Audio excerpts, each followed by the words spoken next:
আপনি আসেন দেখি সামনে, সামনে আসেন, আমার কাছে আসেন।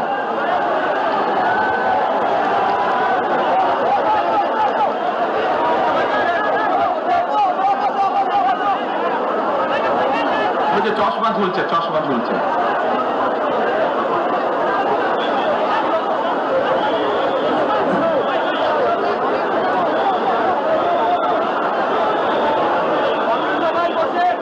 বসেন, আপনারা বসেন, উনি এখনই মঞ্চে উঠবে, আপনারা সবাই দেখতে পারবেন কে মানুষটা।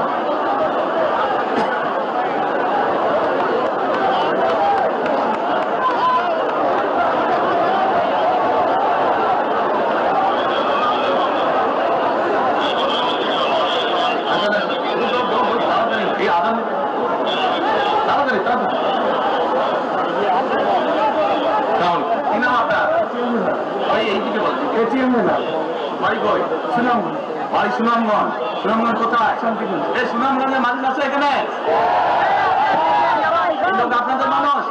আচ্ছা, এখন বলেন কবে গেছিলেন আপনি? হজ না উমরা গেছিলেন? উমরাতে গেছি 16 গেছেন 16তে, হজে গেছেন 17। এখন আমাকে বলেন, আপনি তো উমরা হজ করে এসেছেন, মালিকের সামনে দাঁড়ান। আপনি কাবা শরীফে গেছেন, কাবা শরীফের মালিককে? জোরে বলেন। আল্লাহ। কাবা শরীফের মালিককে? আল্লাহ। আল্লাহ। আমরা মুসলমান সবাই এই দিন দুনিয়ার আমরা যে পৃথিবী দেখি, এই পৃথিবীর মালিককে? আল্লাহ। এই সূর্য নক্ষত্র যা দেখি তার মালিককে? আল্লাহ। বেহেশতের মালিককে? আল্লাহ। দোজখের মালিককে? আল্লাহ। আচ্ছা, কারণে আপনি বসেন। আপনারা সকলেই সাক্ষী দিলেন দোজখের মালিক আল্লাহ, বেহেশতের মালিক আল্লাহ, এই পৃথিবীর মালিক আল্লাহ, কাবার মালিক আল্লাহ। আরে ভাই, যেটার মালিক আল্লাহ সেটা কি অন্য কেউ দেওয়ার ক্ষমতা রাখে? রাখে না। তাহলে কি দাঁড়ালো? নির্বাচনের আগে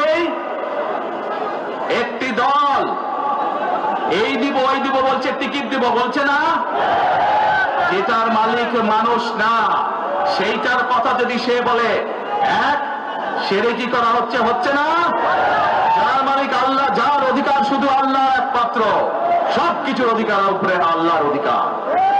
কাজেই আগেই তো আপনাদেরকে ঠকাচ্ছে, নির্বাচনের পরে তাহলে কেমন ঠকাবে আপনাদেরকে বোঝে নেবা। শুধু ঠকাচ্ছেই না মানুষকে, যারা মুসলমান তাদেরকে